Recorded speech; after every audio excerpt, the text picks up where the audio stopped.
السلام عليكم ورحمة الله وبركاته. بسم الله والصلاة والسلام على رسول الله. أصحابتي qaaliga ee ku xiran duco channel kusoo dhawaada muuqaal aan uga hadli doono duco aad u qiimo badan. Ducadan waa ducada la akhristo waqtiyada qunuudka, tahajjudka oo kale marka la tukanayo, salaada u dambeysa ee witriga ah, ducada imaamka uu ku duceynayo ee dadka oo dhan ay aamiin dhahayaan. Ducadaas qofka haddii uu macnaheeda fahmayo waxa uu aamiin leeyahay Ilaahay waa uu siinayaa.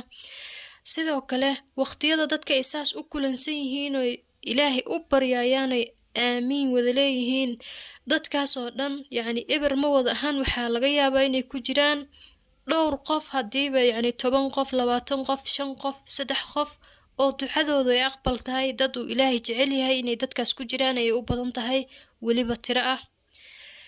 dadkaas ayaga ah aamiintoodana waxay leedahay fadaa'il gaar ah oo Ilaahay waa uu aqbalaa. sidoo kale marka ay dadka aamiin wada dhahayaan, malaa'igtana way u duceysaayo aamiin way la dhahdaa. haddii ay kulmaan aamiinta dadka iyo midda malaa'igtana, waxaas oo dhan Ilaahay wuu ka aqbalaa oo dadkaas oo dhan waa uu siiyaa. muhiimadda marka aan ducadan uga hadlayo waxay tahay, marka imaamka ducadan uu ku duceynayo, waxaa muhiim ah inaad fahmayso waxa Ilaahay lagu weydiinayo ee dadkaas oo dhan looga baryayo. sharuudaha ducada lagu aqbalana waxaa ka mid ah inaad fahmayso waxa aad Ilaahay ka baryayso, waxa aad aamiin leedahay inaad garanayso. waxaan ka baranay saxaabadii iyo taabiciintii in la qunuudo waqtiga witriga la tukanayo. ducada ugu caansan ee xilligaas la akhristo waxay ku jirtaa musnad Imaam Axmed, waxaana soo wariyay Al-Xasan ibn Ali Ilaahay ha ka raali noqday. waxa uu yiri nabiga sallallahu alayhi wasallam ayaa i baray duco si aan u akhristo qunuudka witriga.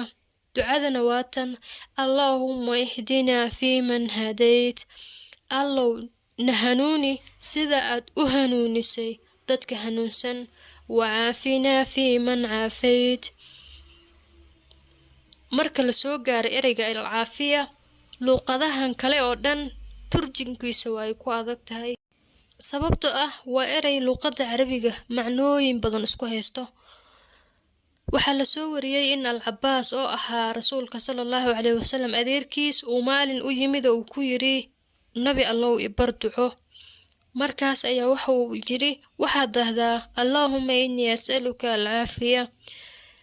Al-Cabbaas Ilaahay ha ka raali noqday waxa uu yiri yaa rasuulallah,